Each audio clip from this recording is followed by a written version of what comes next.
Welcome to Spotlight Milwaukee, Bayview. I'm your host, Zielinski Latin Casper. This program is a short documentation of Milwaukee's southeast neighborhood, Bayview. We will be viewing 3 interviews shot on location before we wrap up with an in-studio interview with Milwaukee Alderman Tony Zielinski. But first we will hear about the history of Bayview from a member of the Bayview Historical Society. So I'm Bill O'Brien. I'd like to welcome you to the Bayview Historical Society. We're here on South Superior Avenue in the Beulah Brenton house, a Gothic Revival house built in the 1870s. We'll talk a bit about the family that lived here, but first we want to talk about the early days of Bayview. We'll start in the 1830s. We're going to talk about horse chase and about how the river used to be. I have an old map here, and we're used to thinking of the harbor mouth down by Summerfest going straight in towards the Milwaukee River, and we all think of today's harbor as this inland water. And if you see the map, you see that the original outlet of the river mouth, was quite a bit further south at the foot of what is today's harbor. So Mr. Chase walked to Wisconsin all the way from North Carolina in 1835. And he made the land claim, thinking, I've got the harbor mouth, I'm going to bring all the ships in here and get all the business. So Bayview might have become the heart of downtown. It did not, because the river tended to silt up, and so boats still needed to unload the smaller craft and go up the river, and the folks who were settling downtown agitated for a cut. And so in 1857, that's when today's harbor mouth was created, and that's how the shipping got downtown. Rivermouth silted in. Mr. Chase's warehouse kind of went out of business. So after Mr. Chase's warehouse goes out of use, he farms and his neighbors farm. His next neighbor to the south is a fellow named Elijah Estes. Part of the Estes farm you can still visit, and that's what forms South Shore Park today. So in the 1860s, a fellow named Aberbrock Ward, who had been a Great Lakes captain, and in the course of his traversing the lakes, realized how many mines and mills were around the lake, went into mining and milling. And he built the first steel mill, which was in the U.S., which is the Wyandotte Mill near Detroit.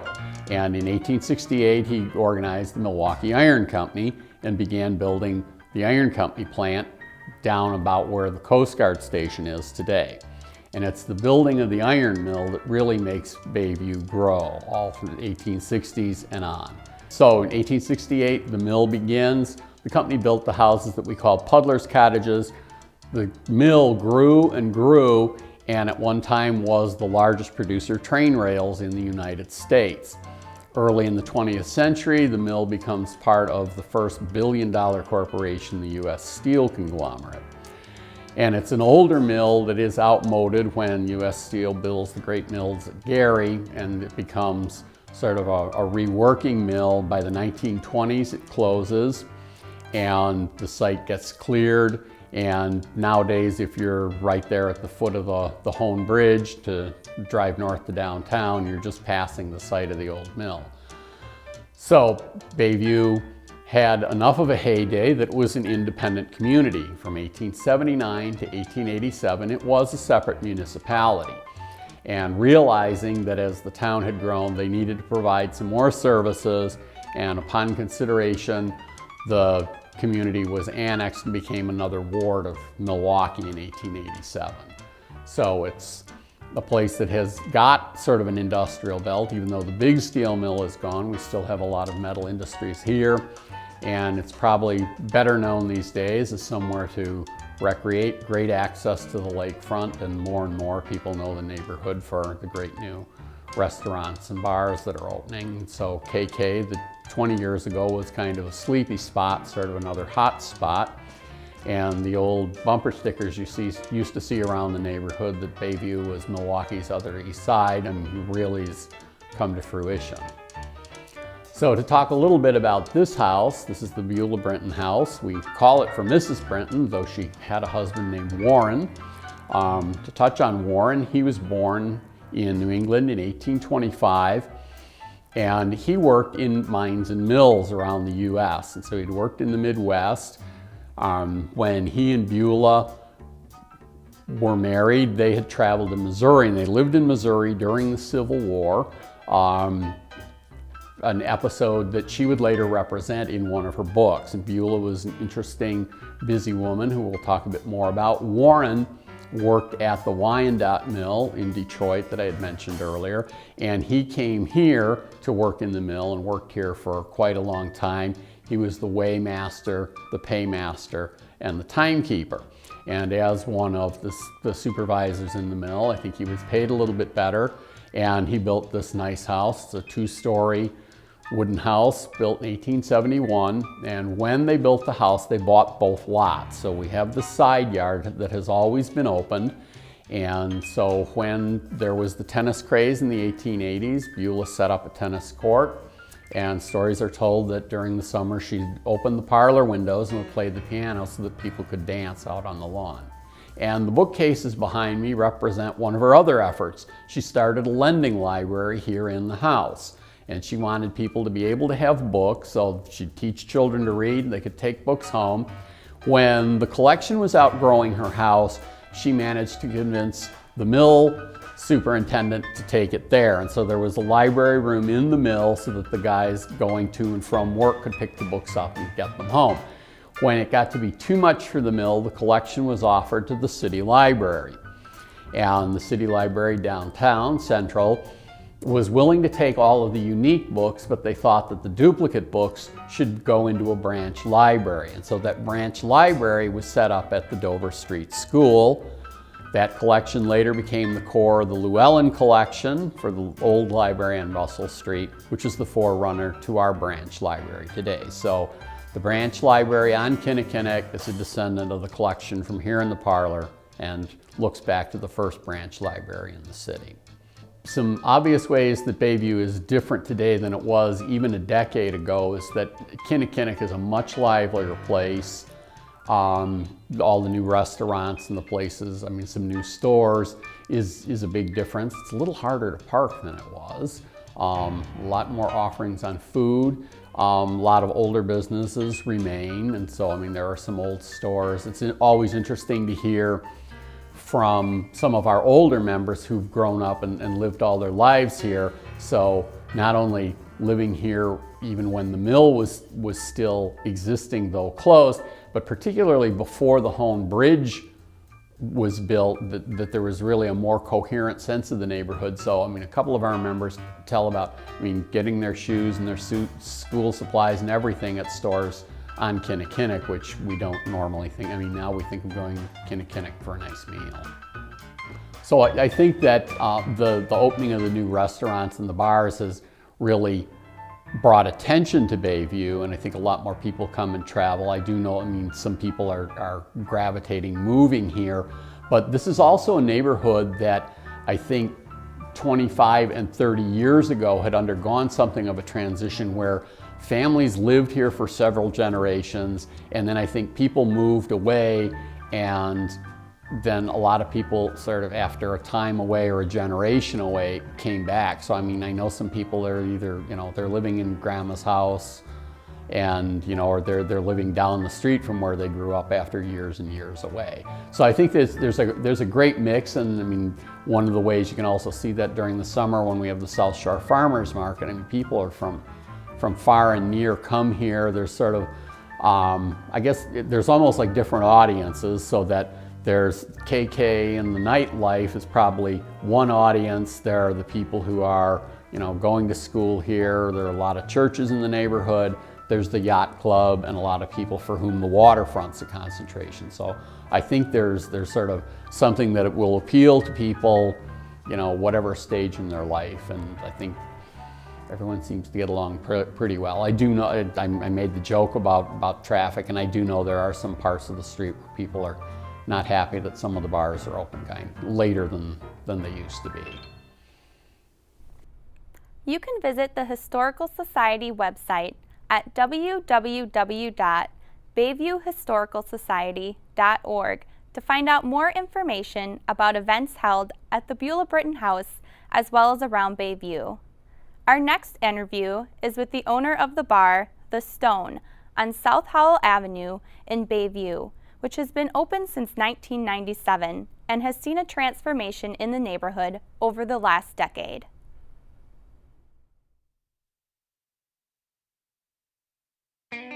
We've been open since February of 1997. It, quite honestly, at the time was in our price range. Liked proximity to downtown. The east side is impacted. We're just south of downtown, or east side's just north of downtown. There's, housing's quite a bit cheaper, which brings students and other people that would like to live on the east side over here for price. Proximity to downtown, like I said, to the water. It's well located. Well, nowadays with the addition of nicer bars, that are going for an edge and whatnot, it's helped out. We like to work with other bars. There's a bowling alley close by. We work with them. A couple food places. We work with them. We like to involve ourselves with the other establishments and get a cross connection going. And that wasn't really. We weren't really capable of doing that 10, 12 years ago, just because our bar didn't fit in with most of the other bars that were around here. But now that we've got a bunch of bright minds that have come up and opened up establishments, it works out pretty well. We share the same kind of clientele. It draws more people, keeps more people. Less people need to travel elsewhere. Downtown, Water Street, and the east side. Instead, they got more options here. So overall, I think it helps. Right now with the economy the way it's been, opening of new bars, I don't know if it's, people aren't going out as much quite right now. But overall, the addition of some of the new finer bars around I think it helps the neighborhood, helps the area grow and expand and make a name for itself. To stay competitive, one thing we do is a Wii Bowling League. We started that about a year and a half ago. We're on about our 7th league now. That's helped out a lot. We have trivia, the network trivia. We purchase all the sports packages. We do the NFL package, the MLB package, the hockey package, in-house dart leagues, bristleboard leagues.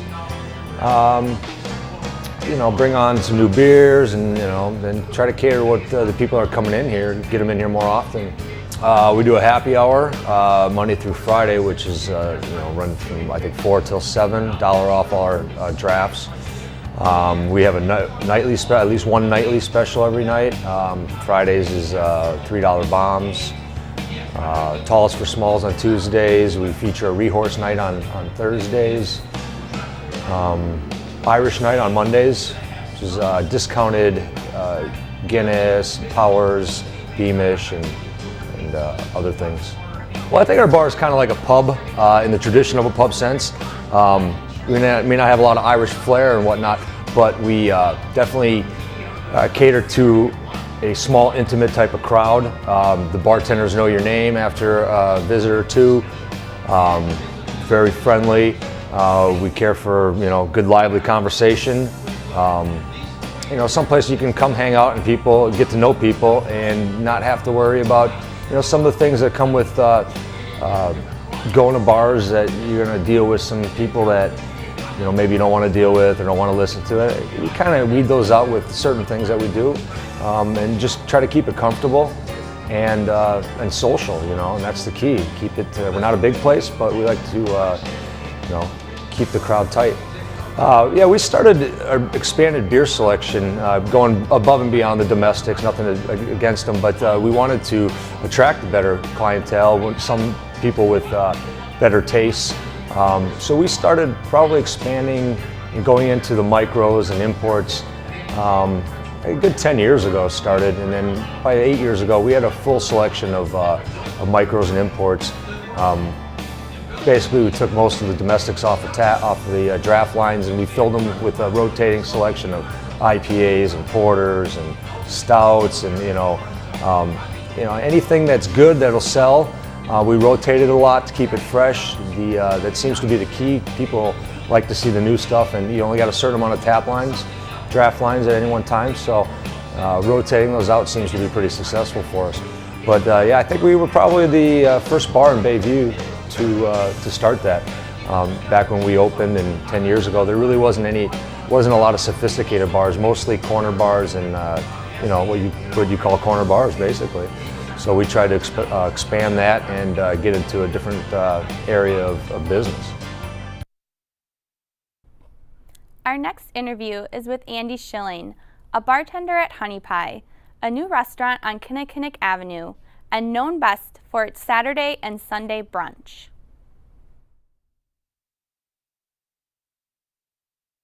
My name is Andy Schilling. I bartend at the Honey Pie. I've been bartending in Bayview for a little over 4 years. The Honey Pie has been open now for about 7 months. It's been doing great. We've been voted best new restaurant with the Shepherd and on Milwaukee.com, and one of the top 4, I believe, on State Journal. It's owned by a group of 4 owners, and they own a couple other restaurants. Comet being one of them is the main one where they're all grouped together, and 2 of the owners also own Fuel Cafe. More of a restaurant than a bar, but we do have a fair amount of bar clientele. We do sell a lot of imports and microbrews, a lot of specialty cocktails and old fashions and hot toddies and whatnot. Our clientele here at the Honey Pie probably varies between, you know, ages of, I mean, because we're a restaurant, it goes from, you know, young kids to senior citizens. I mean, it's a very wide spectrum. What's attracting people to Bayview nowadays? I think it's the nightlife is pretty up and coming. There's a lot of really cool venues. The restaurants, I mean, there's a lot of good restaurants. You can pretty much walk wherever you are. I mean, you really don't even need to drive in Bayview if you don't want to. I think what sets Bayview apart from other parts of Milwaukee is just the variety. You get people that have been here their whole life, grew up here, to a large influx of younger people moving in from all over. And it's just, I mean, it's a pretty solid community. Everyone seems to get along really well, and safe neighborhoods. I definitely think the younger crowd is good for Bayview.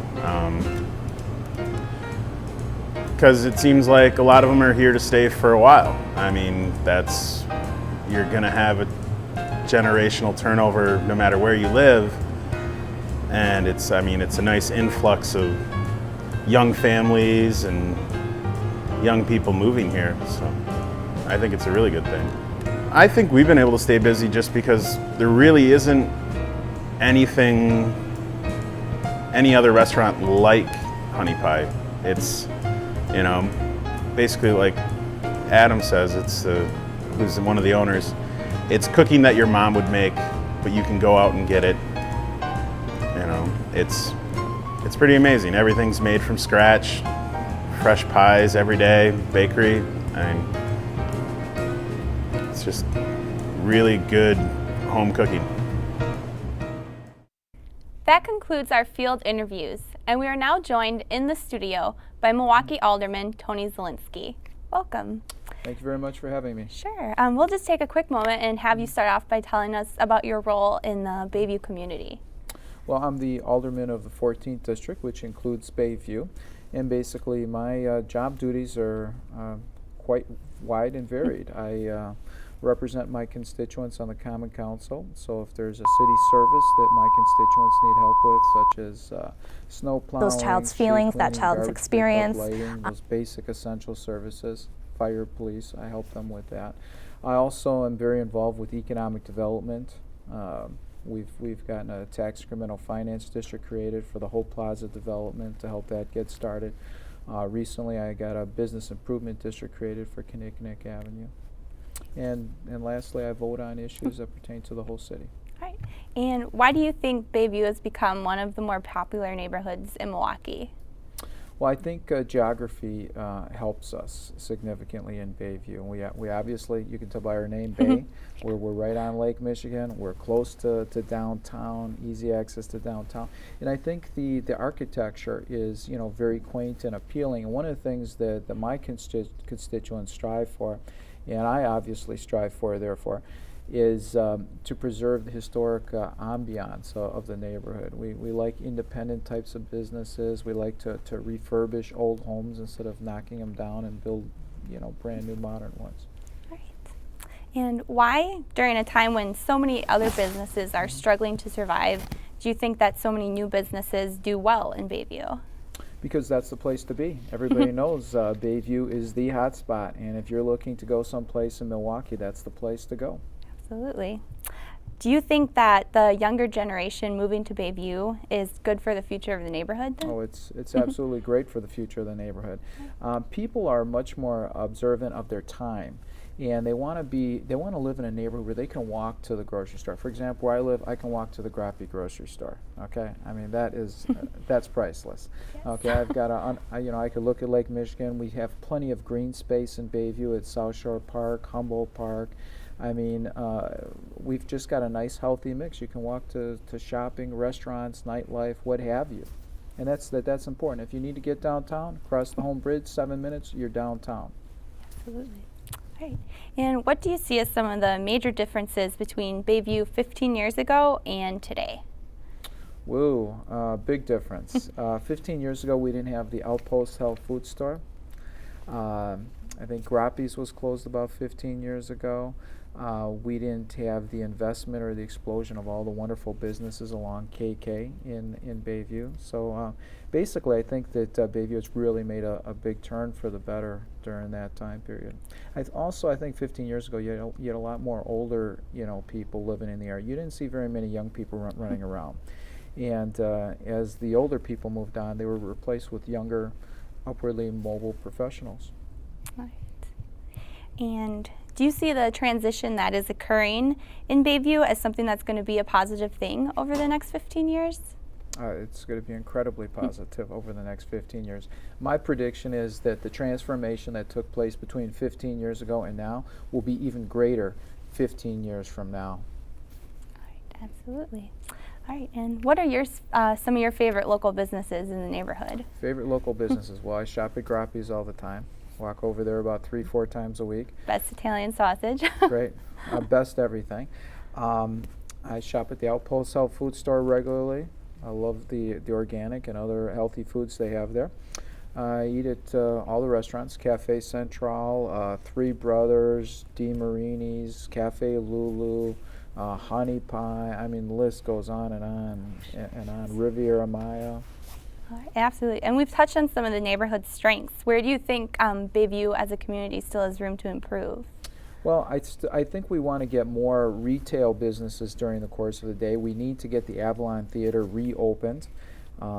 We worked 5 or 6 years ago for some individual to purchase that, and we're doing everything we can to help make it financially feasible for him to open the Avalon Theater. I think once that opens, and I believe it will open, that will be another major shot in the arm for KK.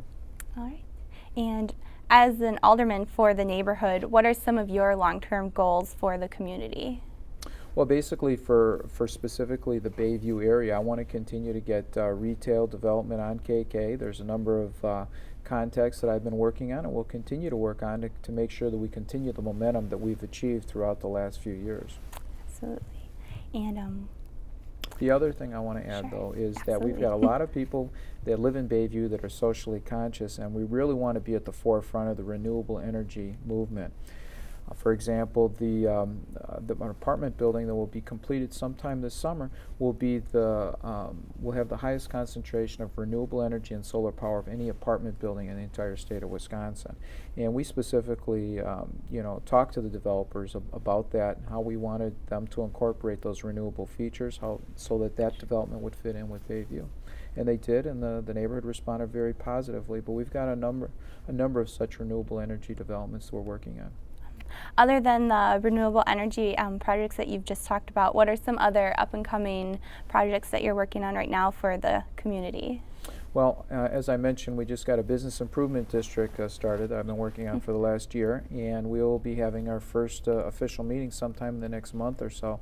And I think that the business improvement district will have another very positive impact on the development of our business strip on KK. Okay.